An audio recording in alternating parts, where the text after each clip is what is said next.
Buenas tardes, un nuevo diálogo de futuro. Esta vez quiero que conozcáis a Karina López, perdón. Ella, que nos va a contar mucho más quién es y qué hace, pero yo os la voy a introducir, trabaja actualmente en el Mobile World Capital de Barcelona, donde es la directora de algo que me fascina y que me vas a contar mucho más, que es el think tank de Digital Future Society. Es un área que es de las mías, de las que me gustan, de investigación y de liberación de una serie de temas, desde la que tú das voz y convocas a expertos tanto nacionales como internacionales, del sector público y del sector privado, de la academia y de diferentes tipos de agentes que deliberáis y sacáis conclusiones sobre todo sobre 4 verticales que me han parecido también muy interesantes, que es el futuro del trabajo, las brechas digitales, la gobernanza de los datos y la tecnología y emergencia climática. En fin, vaya 4, no nos va a dar tiempo a abordar las 4 en realidad, tendríamos que hacer Seguro, un seguro. diálogo para cada una, pero bueno, intentaremos sacar lo máximo posible de tu experiencia y tu conocimiento.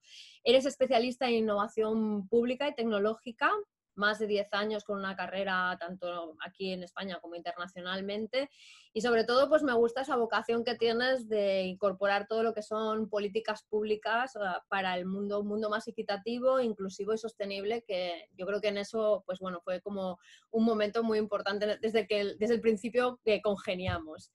Lo primero, Karina, bienvenida. Muchas gracias por estar aquí. Muchas gracias a ti. Además, hoy pensaba, es siempre un placer poder hablar en femenino, ¿no? Entonces, una segunda dosis de gracias porque creo que poder hablar de futuros en femeninos, y seguimos teniendo muchos ámbitos que no podemos hablar en futuros en femenino, es siempre un placer y un honor poder compartir espacios con otras mujeres y con otras mujeres pensantes sobre qué nos espera y cómo podemos lograr ese futuro que ambicionamos, ¿no? Sostenible, inclusivo y equitativo. Total. Pues a ver, bueno, o sea, por poner un acento, ¿sabes? Sin entrar ni... Pero ciertamente han pasado muchas mujeres por estos diálogos. No puedo decir, o sea, no lo he valorado, ¿eh? No puedo decir si estamos al 50-50, al 60-40. Tengo que decir que me he fijado más en la persona que en el género. O sea, a mí en este aspecto la verdad es que cuando he identificado un perfil que me parece interesante, no he pensado ni en su edad, ni en su género, ni en nada, sino simplemente en sus aportes. Pero tengo que decir que sí, han habido muchas mujeres que han pasado por aquí y muchísimas han aportado una cantidad de conocimiento brutal, al igual que no voy a poder decir lo contrario, hombres también. Pero bueno, empezamos con ello. El placer va a ser mutuo. Lo primero que ya sabes un poquito cómo va esto y nada, aunque sea muy brevemente, lo conoces, sabes cuál es el puntal de este proyecto, los 12 mandamientos para diseñar un futuro mejor, 12 titulares, por decirlo de alguna manera, que simplemente me gustaría, Karina, que me dijeras qué te ha resonado de ellos, qué te ha gustado, qué no te ha gustado, qué no te ha sido indiferente o qué te ha llamado la atención. Cuéntame un poco. Bueno, me han resonado mucho, que decir, me he sentido muy reflejada. Primero porque creo que yo siempre veo el futuro como algo en construcción, ¿no? Pero también como algo de responsabilidad personal. Quiere decir que nosotros desde nuestro ámbito, desde nuestras vidas, nuestro día a día, nuestras elecciones, estamos logrando parte de ese futuro. Eh, y después también me resonó conmigo porque, bueno, yo creo que para mí los valores que tienen que gerirnos son valores de empatía, inclusión, generosidad hacia el otro, pero hacia también nuestro planeta, ¿no? Y creo que estamos en un momento clave. Y muy en línea también con estos mandamientos, ayer empezó una nueva sesión en las Naciones Unidas y hablaba Antonio Guterres, que le llamo así, pero el presidente de las Naciones Unidas, que es otro portugués. Eh, bueno, me sentí muy identificada en su discurso, que hablaba que este momento que estamos como humanidad, en que estamos delante de un abismo y seguimos siguiendo el camino equivocado y que es momento de parar, ¿no? Y que todos pensaríamos hace un año y medio que llegaríamos aquí otra perspectiva, con otro aprendizaje después de 18 meses de pandemia, y que, bueno, y que ha demostrado cómo tenemos mucho que trabajar para lograr este mundo equitativo, sostenible o más igualitario, ¿no? Y hablo de las vacunas, pero hablo que, también de lo que nos hace, lo que nos emociona como humanos, que, bueno, pero vamos a desarrollarlo más y Claro, podemos claro, entrar, sí, sí. pero sí creo que estamos en un momento que nos hace, todos estos temas son muy importantes, que decir, cómo se ha gestionado la pandemia, qué colectivos han sufrido las mayores consecuencias de la pandemia, qué papel ha jugado la digitalización y que nos ha enseñado ese proceso en relación a lo que es la digitalización y lo que es la digitalización de la humanidad y cuáles son las asignaturas pendientes que tenemos y dónde deberíamos estar poniendo nuestra energía y nuestros esfuerzos colectivos. Total. Bueno, pues venga, me gusta eso de dónde vamos a poner la energía. Punto segundo, objetivos de desarrollo sostenible. Tampoco ninguna novedad, algo que no deja de ser ya un futuro, una carta a los Reyes Magos, hay quien ha dicho, pero bueno, esperemos que no sea solo una carta a los Reyes Magos, es un foco. Y aquí se cruza ya un primer elemento que para mí es súper importante, que es, o sea, tú estás al frente de un think tank que está pensando en el futuro de la sociedad digital. Pero estoy convencida de que todo esto está también en la primera carpeta de todo ese think tank, ¿no? Entonces, ¿cómo estáis o cómo ves tú que se está cada vez más, si piensas que es así, vinculando todo lo que son las digitalización, las tecnologías digitales, con los objetivos y los retos que abordan los Objetivos de Desarrollo Sostenible, los ODS? Bueno, los que trabajamos en el ámbito tecnológico, digitalización, sabemos todos que la digitalización juega un papel crucial para lograr estos objetivos de desarrollo sostenible. Pero yo creo que la reflexión que tenemos que tener es que estos objetivos también nos obligan a plantear la digitalización de una manera distinta o la innovación de una manera distinta. No la innovación por la innovación, ¿no? Por creatividad, porque lo puedo hacer, porque como humanos y la simbiosis entre humanos y tecnología podemos lograr cierto tipo de herramientas, pero ¿con qué objetivo, para qué y por qué lo estamos haciendo? Entonces, yo creo que como marco de objetivos colectivos, estos objetivos nos crean un marco en que pone la humanidad y el planeta, ¿no? Los humanos y el planeta, nuestro entorno, nuestra casa madre, y un objetivo común. En que la tecnología, la digitalización será una herramienta que sabemos que es clave, pero no puede ser el aspecto primordial, que primero tienes que pensar de verdad cuál es el problema que estás solucionando y puede ser que alguna vez la tecnología juegue un papel crucial y que otras veces no, que juega un papel de apoyo a ese camino que quieres hacer. Yo creo que sí es muy importante porque, bueno, cuando trabajamos en el ámbito tecnológico es muy fácil dejarte llevar por este hype, ¿no? Por la situación, lo que es nuevo, mira lo que podemos hacer, por las nuevas tecnologías que nos hacen replantear cuál es nuestro papel en relación a esta tecnología, pero también nuestro papel como ser humano en la sociedad. Pero creo que no podemos dejar ese aspecto de quién somos y dónde vivimos. Y yo cada vez lo tengo más incorporado, ¿no? Que este planeta al final es nuestra casa y que tenemos un mundo muy desigual y que con la pandemia esas desigualdades solo se han hecho más visibles eh, y, y, más intensas, ¿no? Al mismo tiempo que en nuestros países y en la parte norte del globo hemos conseguido, bueno, no sé si lo hemos conseguido, pero también lo alimentamos de cierta manera todos nosotros, crear un momento de mucha desconfianza institucional, de mucha polarización en nuestras sociedades. Entonces, los retos son gigantescos. Total. Pues mira, estoy de acuerdo contigo y de hecho era una de las cosas que te quería preguntar, ¿no? Yo desde la parte de tendencias, ¿no? Al final, como digo yo, estoy dentro de la digitalización desde que apareció, pero nunca tan metida de cuatro patas como a lo mejor lo estás tú, ¿no? Pero siempre me ha gustado observar un poco cuáles son las propias, no las tendencias digitales, sino el concepto de la digitalización, qué propia tendencia social va viviendo, ¿no? Entonces, ahí tú de alguna forma me estás confirmando lo que ya hace tiempo que pues, ponía un poco encima de la mesa, ¿no? El hecho de cómo hemos pasado de poner la tecnología en el papel protagonista, casi un poco cegadora, casi de alguna forma, casi que nos nublaba la mente y solo nos importaba qué potencial tenía, sin ir más allá a pensar qué oportunidades nos daba esa tecnología, ¿no? Sino, wow, o sea, mira lo que hace, por decirlo de alguna manera. ¿Para qué sirve ya? No era tan relevante, ni siquiera cómo se aplicaban los diferentes sectores, ¿no? Sus potencialidades, que creo que ahora mismo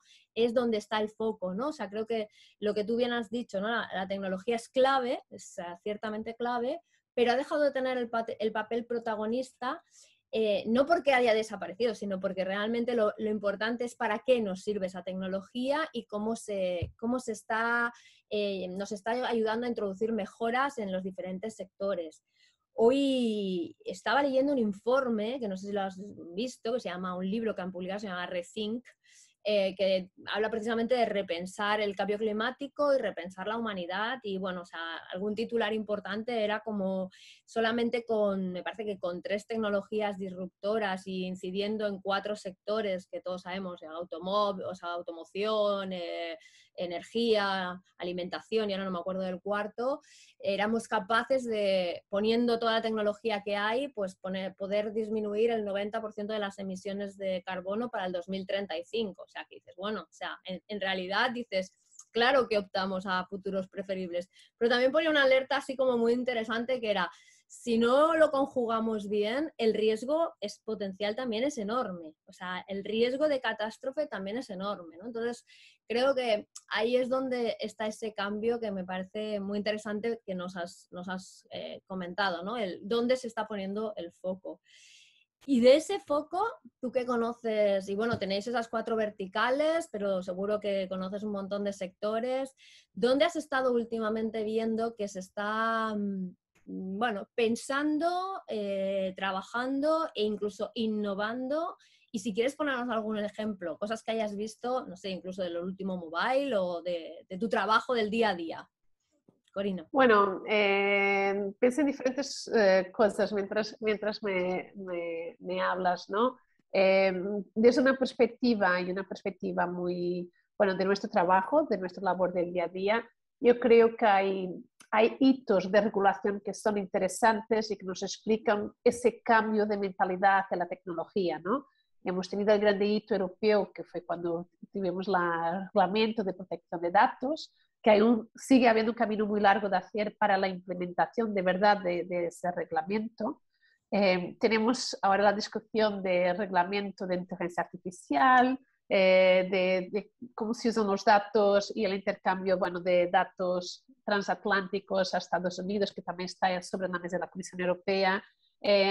También la parte toda de gestión de datos entre grandes actores tecnológicos y pequeñas empresas. Quiere decir, al final hemos comprendido que la digitalización es una herramienta con un potencial muy importante, pero que tiene que ser retos y que el mercado solo por sí mismo no los va a reequilibrar esa diferencia de fuerzas, ¿no? Ese es el primero elemento que creo que es importante y desde Europa tenemos el privilegio de tener un espacio donde podemos hablar de esos temas y hay un espacio de reflexión para el positivo y para el negativo, ¿no? Desde la parte de innovación te dirán, bueno, quizás estáis limitando, restringiendo lo que es la capacidad de innovación de las empresas y también ciertos modelos de negocio, no digo que no, pero de nuevo digo que todos colectivamente tenemos que pensar para qué desarrollamos tecnología y por qué, ¿no? Y qué ámbito social qué sociedad queremos construir.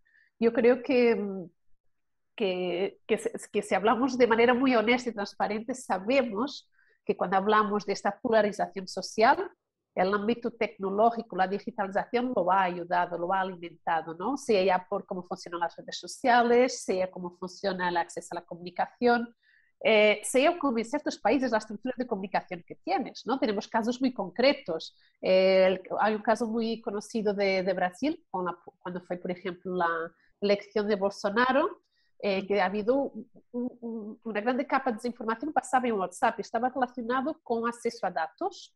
Tú podías tener tu móvil podía tener 0 datos al mes, pero tenías acceso gratis a los datos de periódicos o de enlaces en tu WhatsApp, y entonces y solo sabías el titular, no vías la noticia. Entonces ahí hubo una campaña de información muy importante, ¿no? Pero tenemos otros ejemplos de cosas similares, donde la propia infraestructura o la infraestructura con servicio tecnológico alimenta o fomenta cierto tipo de situaciones, ¿no? Ese es eso, ¿no? Que creo que es una tendencia importante y que hay que ver qué papel va a jugar aquí la regulación y cómo la vamos a equilibrar. Seguro que hay cosas que saldrán mal y que tendremos que ir ajustándolas.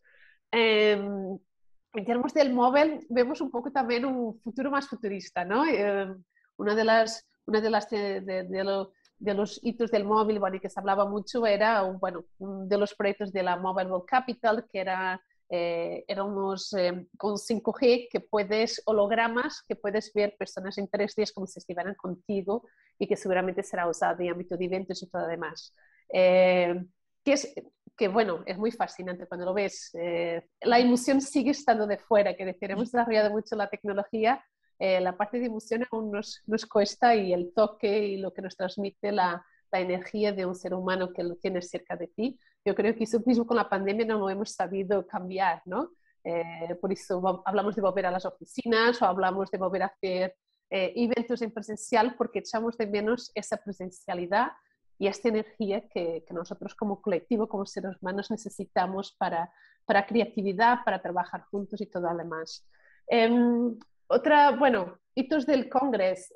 Nosotros desde Digital Future Society tuvimos un evento donde uno de los ponentes estrella era Yuval Harari, que hablaba de esta función del hombre y de la máquina, y yo creo que es interesante desde una perspectiva filosófica, no solo, sí que nos presenta un futuro distópico, si hablamos de futuros, ¿no? De que el camino que lo que estamos preparando como territorio de tecnología, de inteligencia artificial, machine learning, toda esta capacidad que estamos generando puede llevarnos a tener, dictaduras tecnológicas, ¿no? Digitales. Él habla de la sociedad de la vigilancia. Sí, llevada a un extremo. Y la verdad que no es difícil de imaginarlo, ¿no? Tenemos países como China, que tenemos el modelo de social scoring, ¿no? De puntuación de acuerdo con ciertos comportamientos que son considerados los comportamientos, buenas maneras sociales en espacio público, ¿no? Y eso te penaliza una serie de servicios e interacciones con el Estado. Es un modelo. En Europa tenemos otro, pero donde vamos a estar todos en 20 años hay mucho espacio de cambio, ¿no? Y como sociedad para decidir cómo se juega ese futuro. Pero creo que personas como Harari nos obligan a plantear de dónde venimos y hacia dónde vamos. Y un poco como Antonio Guterres ayer en su discurso de apertura, era una llamada a la acción, ¿no? Es como estamos en un momento crucial de nuestro globo, un momento como sociedad que quizás ha habido como la tormenta perfecta, una cascada de eventos de grande relevancia, que pone en cuestión nuestra sobrevivencia como humanidad en las próximas décadas, ¿no? Y claro, no parece algo de otro mundo, ¿no? Pero hace 5 años la pandemia también parecía algo de otro mundo, ¿no? Es el nuestro, es el nuestro.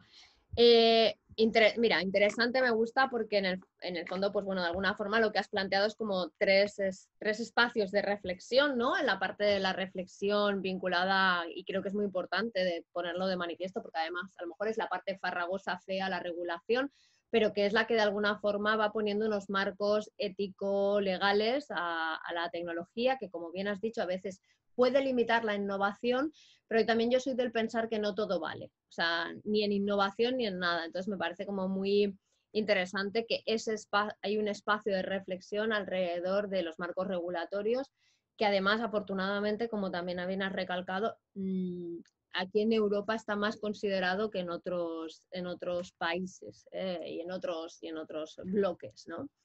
Luego está el espacio de reflexión más show, quizás, que es el propio mobile, ¿no? En el que de alguna forma, pues, como tú dices, te enfrentas a las nuevas tecnologías y, bueno, o sea, el hecho de haber pasado a tener la conciencia de que lo importante es para qué sirven, no quita que la sorpresa siempre, de alguna forma, también sea agradable y te haga pensar, ¿no? Es un poco como la parte artística, yo digo, ¿no? O sea, es como la parte, cuando te enfrentas al artista, también la obra de arte te hace pensar en sí misma, la comprendas o no la comprendas, ¿no?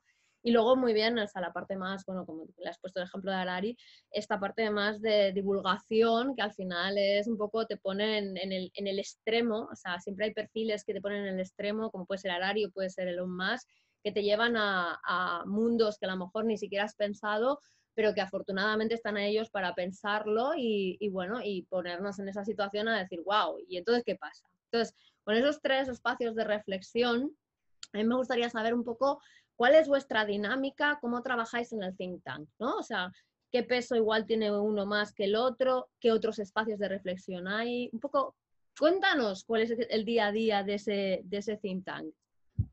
Mire, yo creo que para comprender de verdad el trabajo que hacemos y donde, lo que hemos logrado en estos dos años y medio, el recogido el camino para nosotros es de grande importancia. ¿Por qué? Porque vemos una grande madurez de dónde salimos y dónde estamos ahora.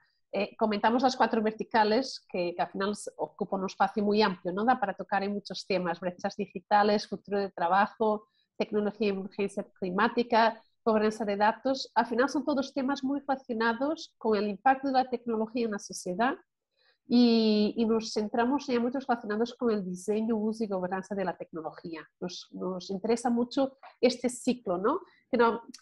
Que yo muchas veces digo que muchas veces es lineal, es decir, se desarrolla tecnología, se usa y pues vienen los reguladores a posteriori intentar minimizar los impactos negativos.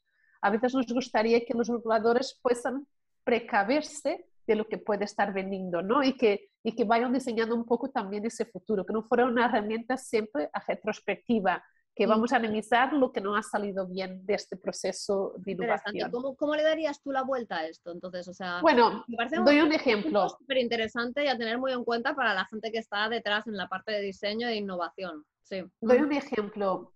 Una de las áreas que nosotros trabajamos es la parte de futuro de trabajo y nos hemos centrado en plataformas de trabajo digital, ¿no?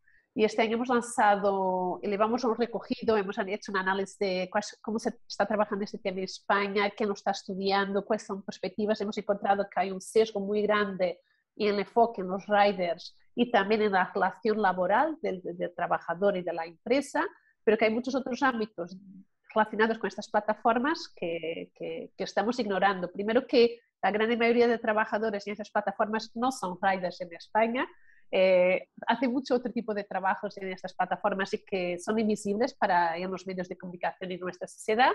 Y después también nos faltaba la perspectiva de sectores altamente feminizados. Entonces, por ejemplo, uno de los informes que hemos publicado este año lo que analiza es el proceso de plataformización del sector de los cuidados a hogar. Nos hemos especializado en la parte de cuidados, también porque el COVID ha sido un tema central, la parte de cuidados, la mujer como cuidadora de la sociedad, pero también por lo que pasó en las residencias de mayores y todos los retos que se han presentado para las familias, ¿no? Entonces, lo que hemos analizado es qué plataformas existen en España, qué procesos están, cómo se está dando este proceso de plataformización y qué pasaría, qué está pasando en el sector, un sector que primero es altamente precarizado, altamente feminizado y principalmente de trabajadoras migrantes. Y que decimos muchas veces que son los invisibles de los trabajadores de las plataformas, primero porque están en el ámbito del hogar, no es como un rider que los ves en la calle, y que tiene muy poca voz sobre sus derechos y sus experiencias profesionales. Entonces, por ejemplo, lo que hemos analizado ahí es ver qué está pasando en un proceso incipiente, que decía, estas plataformas casi todas son de 2015 a 2018 de creación. Está habiendo mucho movimiento que se van creando, se van cerrando plataformas porque es una área nueva, ¿no? Y se están probando modelos. Entonces, para mí este es un momento que el regulador ya debería estar prestando atención, no de aquí a 10 años.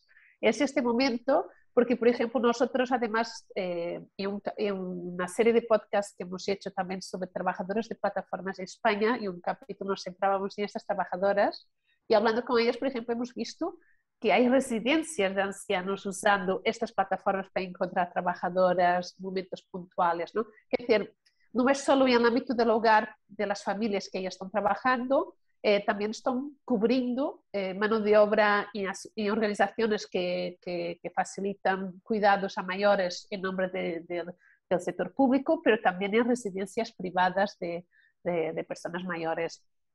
Entonces nos interesaba mucho ver qué está pasando, qué motivación han llevado a estas empresas, qué modelos de negocio hay detrás. Y para mí tú me preguntabas, pero bueno, ¿cómo puede el regulador cambiar? ¿No? Bueno, el regulador ahora está preocupado de lo que pase con el rider, que es un proceso que está bastante maduro, ¿no? En toda Europa. España no es el único país que está teniendo este debate de cuál es la acción laboral entre el rider y la empresa. Lo vemos en Holanda, en Reino Unido, en Francia, Italia, ¿no? Todos los países europeos están más o menos avanzados con esta discusión, pero nos queda por hablar qué está cambiando en el mundo del trabajo y qué futuro queremos. Y que quizás uno de los grandes retos que tenemos es que hemos creado una experiencia laboral dual, ¿no? Tenemos el trabajador de contrato indefinido o de obra de servicio que tiene una serie de apoyos sociales y de red de seguridad, ¿no? Que puede ser el paro, y tenemos el trabajador autónomo por cuenta propia, que su experiencia de lo que es la vida profesional y de trabajo es completamente distinta, ¿no? Para el bien y para el mal, pero quizás deberíamos estar pensando como sociedad porque hemos creado estos modelos tan dispares y que quizás deberíamos encontrar una manera de igualarlos un poco, al menos la red social de apoyo. Pero bueno, hay muchas cuestiones que cómo vas a combinar ese trabajo más formalizado con trabajo informal, cuáles son las oportunidades que estas plataformas dan, por ejemplo, a los jóvenes, porque sabemos que muchos de estos trabajadores son jóvenes que terminan de estudiar y es una manera rápida, con nivel de entrada muy bajo, de entrar en el mercado laboral.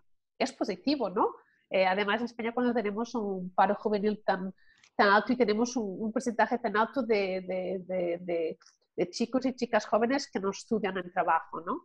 Entonces, nos interesa desde todas esas perspectivas. Es súper interesante, ¿eh? La verdad es que, o sea, te dejo hablar porque realmente es un tema que, por ejemplo, aquí no ha salido. O sea, mira que hemos sacado muchos temas que han ido entrando desde diferentes vertientes, pero, por ejemplo, este no ha salido y me parece interesantísimo. Yo hace nada, ni un par de meses estaba haciendo un informe precisamente eso, de futuro del trabajo, para una, no voy a decir el nombre, pero para una gran empresa de banca. Y una de las cosas, de los titulares que les ponía encima de la mesa, era el contrato social laboral ha cambiado. O sea, aunque no esté todavía reflejado en la regulación, o sea, ha cambiado, y eso es muy importante porque realmente si no lo entendemos van a pasar cosas como esta, ¿no? O sea, y que, yo qué sé, recuerdo Manuel Pimentel, que también pasó por aquí, lo decía, o sea, nos estamos regulando, rigiendo por una serie de normativas que tienen ni se sabe cuántos años, o sea, y que realmente no son válidas. Y me parece, o sea, todo el tema de lo de las plataformas me parece muy interesante que lo habíais, porque a ver, es verdad que hay una punta de iceberg que visibiliza una problemática, pero es cierto que llevamos cada vez más desde, no sé, desde que empezó Airbnb con su modelo de negocio en adelante, a generar una serie de modelos de negocio alrededor de diferentes sectores vinculado a ello, y precisamente en el sector del trabajo, por un lado, como tú dices, ofrece oportunidades, pero por otro lado también ha dado un escenario muy precario del trabajo. Y cómo puedes aprovechar esas oportunidades que son reales y luego de alguna forma no, o sea, generar nuevos vínculos laborales que sean realmente, bueno, o sea, creíbles, certeros y de confianza, ¿no? Porque yo creo que también hay un tema de confianza en todas las estructuras, hay un gran problema coyuntural de confianza. Y no sé si puedes, o sea, avanzar un poco bueno, resultados y si habéis podido, o sea, no sé, cambiar o conseguir cambiar algo, aunque sea remover pensamiento.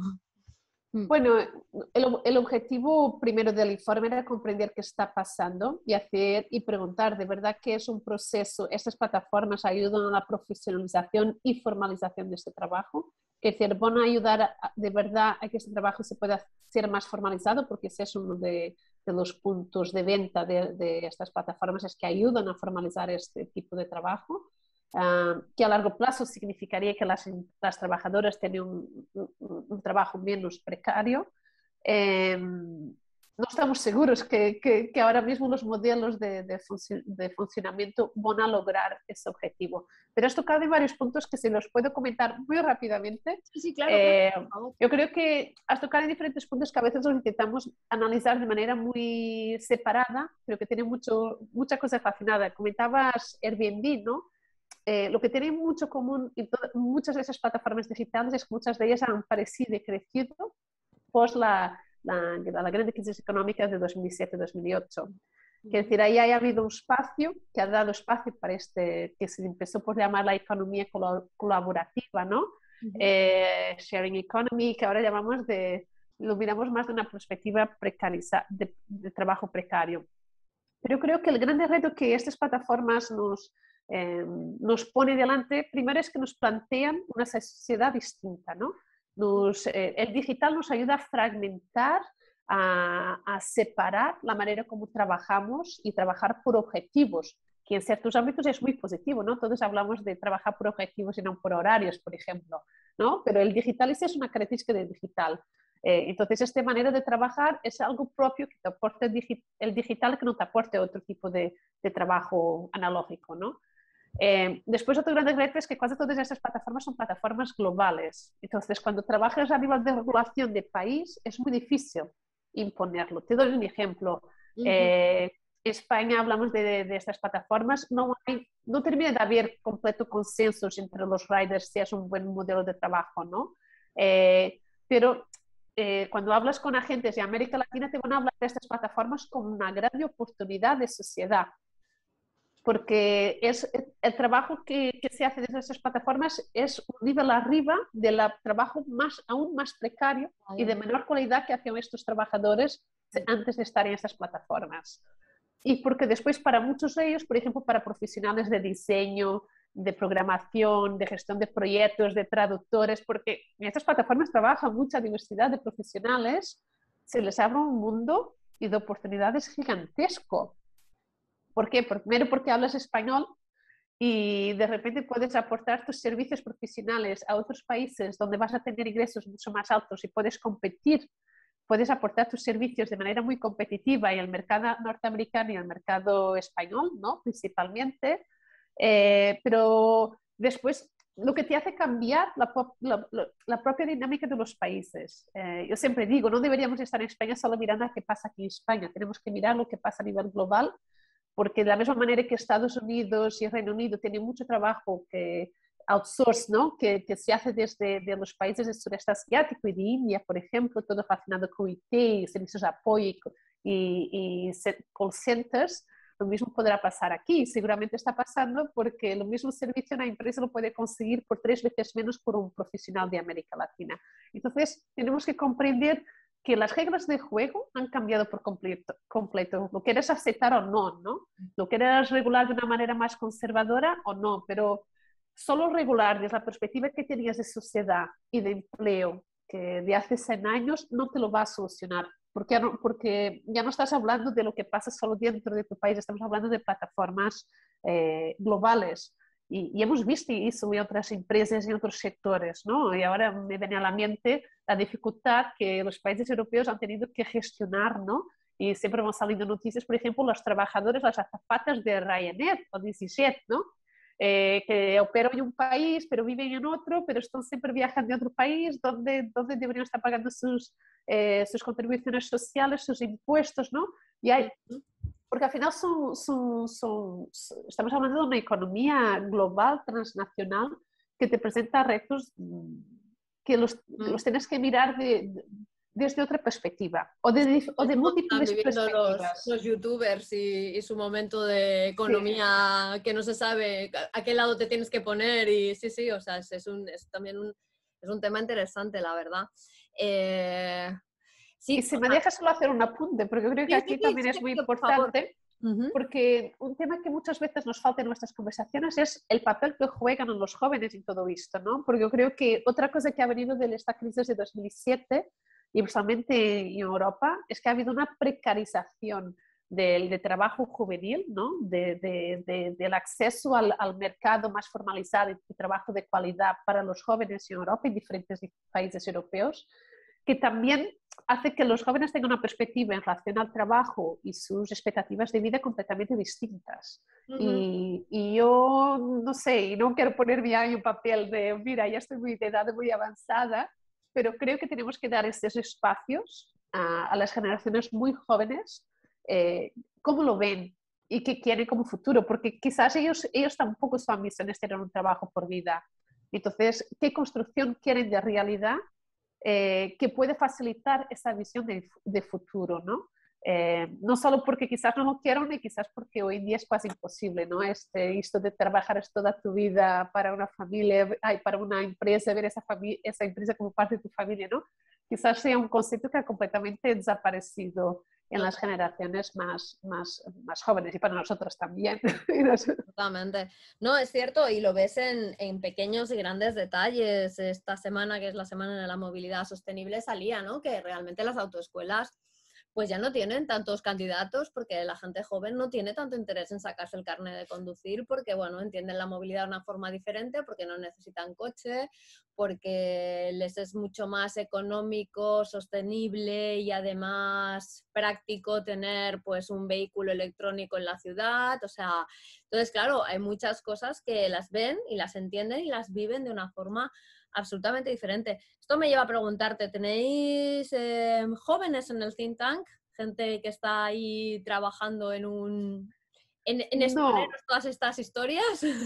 no, te diría que, bueno, en varios grupos de trabajo hemos tenido diferentes generaciones, eso sí, diferentes generaciones en diferentes grupos de trabajo, pero sí que tocas en un punto, bueno, clave, que nos faltan esas voces más jóvenes. Yo creo que a todos que trabajamos en el ámbito más cercano a políticas públicas nos falta ese espacio de diálogo, ¿no? Y crear esos espacios que ellos puedan influir en lo que está pasando de manera activa. Pero sí que es un punto a tener en cuenta. Claro que sí, ya lo hablaremos.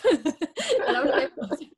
Pues a ver, así nos quedan unos minutos. Hemos visto una parte esta un poco más que nos deslumbra de la tecnología y luego cosas que a lo mejor quedan menos, que son menos deslumbrantes, pero que luego son más el día a día y cómo realmente al final transforman mucho más, o sea, esas sí que están transformando diariamente nuestro estilo de vida, mucho más que el 5G de momento y los hologramas. Entonces, de otro de los verticales o otro de los sectores, cuéntanos, o de la parte que he deslumbrado, de la parte más de tu día a día, algún ejemplo más que nos quieras dejar aquí, como un reflejo de cositas que están pasando ya en el presente y que están transformando de cara a futuro, y como la alerta y lo bueno, la oportunidad y la alerta.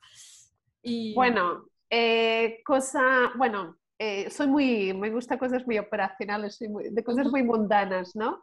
Eh, Otro tema que trabajamos mucho y que no tiene nada de sexy, que Bueno, nos interesa mucho todos los temas de automatización de procesos y decisiones en las instituciones, y es una de las áreas que nosotros trabajamos bajo brechas digitales, que hemos estado analizando cómo en Europa, dentro del sector público, cada vez a más áreas, principalmente áreas relacionadas con servicios sociales, hacienda, justicia, que cada vez tiene más procesos automatizados, ¿no? Que son los sistemas de decisión automatizada y qué impacto se tiene. Nosotros, por razones muy concretas, nos enfocamos en mirarse, por ejemplo, en el contexto de servicios sociales, había servicios diseñados con una perspectiva de género. ¿Por qué?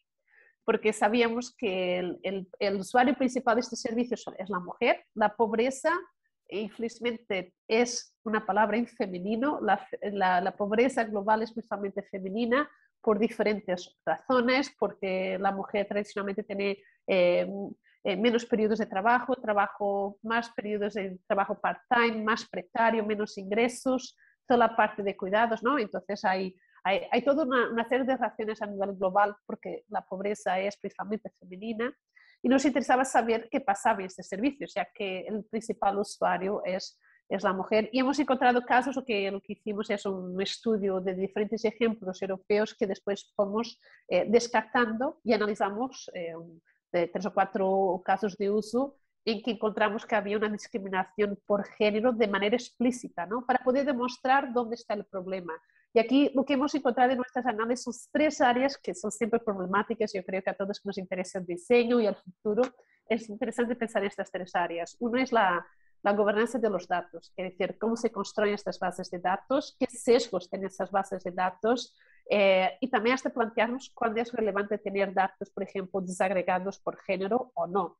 Habrá contextos que es importante desagregarlos y otras veces no, ¿no? Uh-huh. Que a veces esos datos son recogidos para un tema y después son tratados y juntados para solucionar, para tratar otros ámbitos.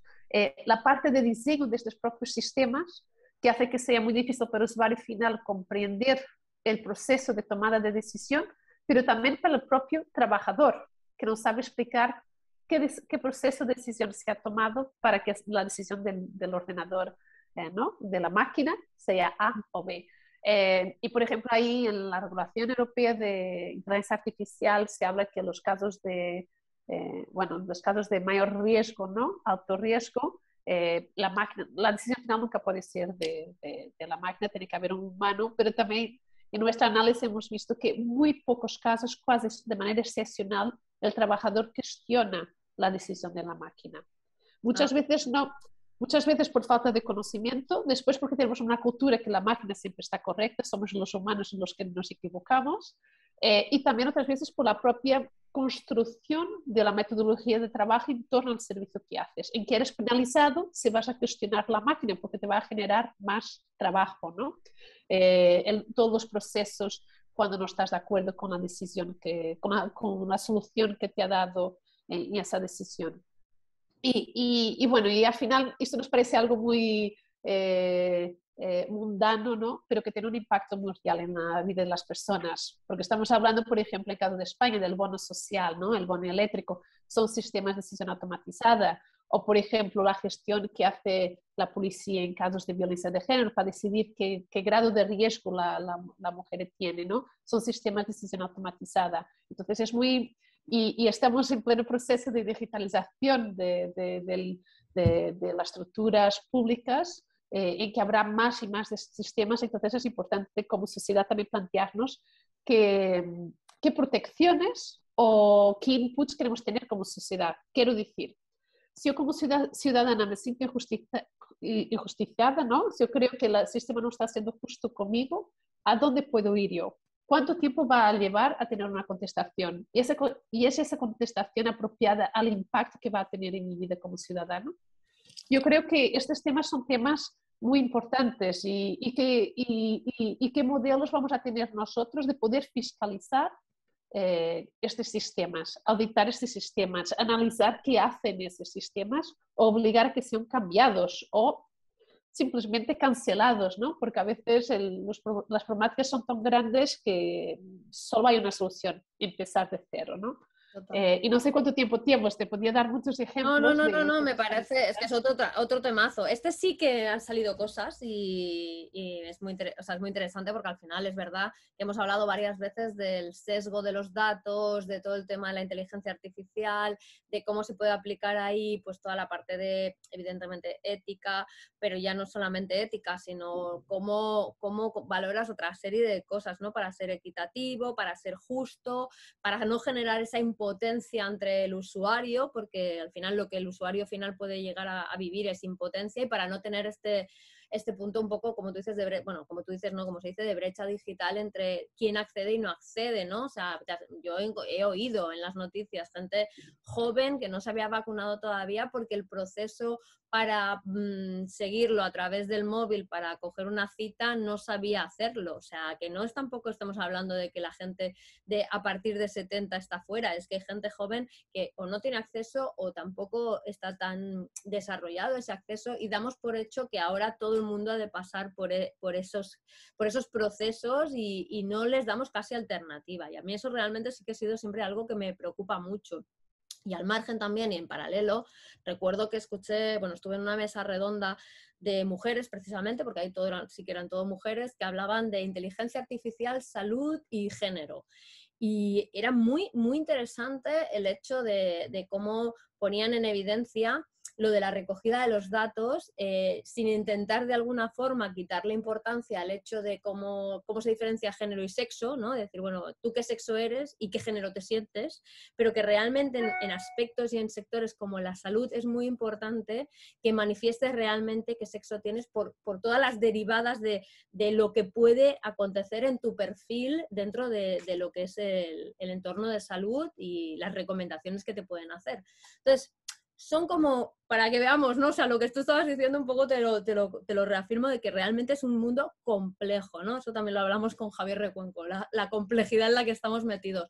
Pero bueno, es interesante y aquí pues romperé una super lanza en favor de vosotros, que hayan espacios donde reflexionen de todo esto y haya unos equipos multidisciplinares y de diferentes expertos, de diferentes ámbitos y diferentes países, y las diferencias siempre enriquecen, que sean capaces, bueno, pues eso, de hablar sobre ello y de poner matices, porque es la única.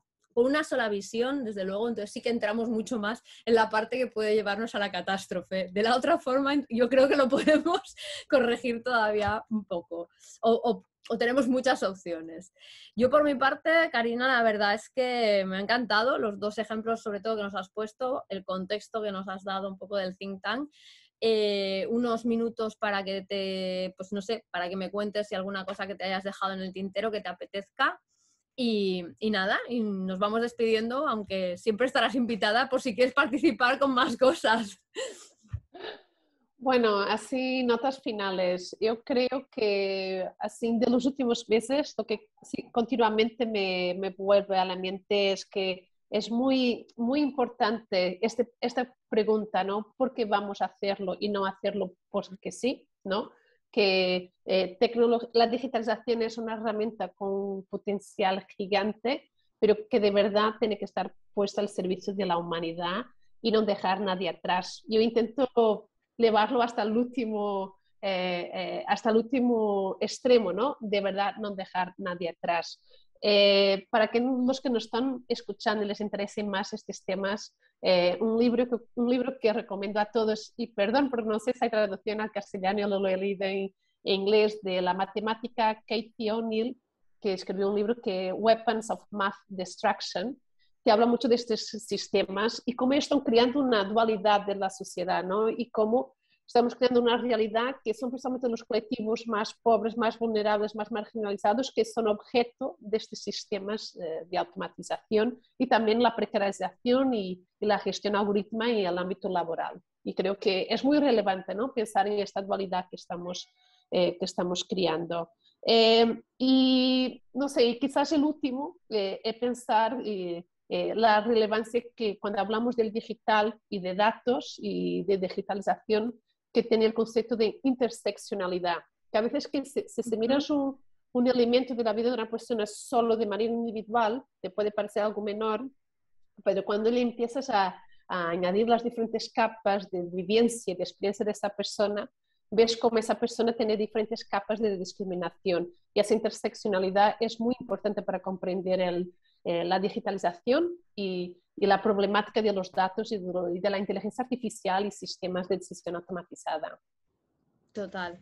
Bueno, una lección magistral, de verdad. Me ha encantado todo. O sea, conceptos que además también es verdad que todavía no habíamos sacado aquí, como la interseccionalidad, que la verdad es que también es uno de esos conceptos que apareció en los manuales de tendencias hace tiempo y no por ello ha perdido ninguna relevancia. Realmente es uno de los temas interesantes a tener en cuenta, ¿no? O sea, como tú dices, para eliminar capas que pueden ser que al final estén no dejando visibilidad que también hay otros elementos que discriminan y es importante. Y bueno, o sea, te repetiría todo lo que has dicho, pero es que me ha gustado mucho. Me ha gustado mucho el por qué vamos a hacerlo. Ya sabes que siempre escojo una frase para cada uno de vosotros y esta me parece interesante, aunque hay varias, luego ya matizaré yo y veo cuál me parece la más afín para nuestro diálogo. Karina, muchísimas gracias. O sea, ha sido un placer. Me ha encantado, o sea, aunque sea participar durante un ratito de esta reflexión contigo también.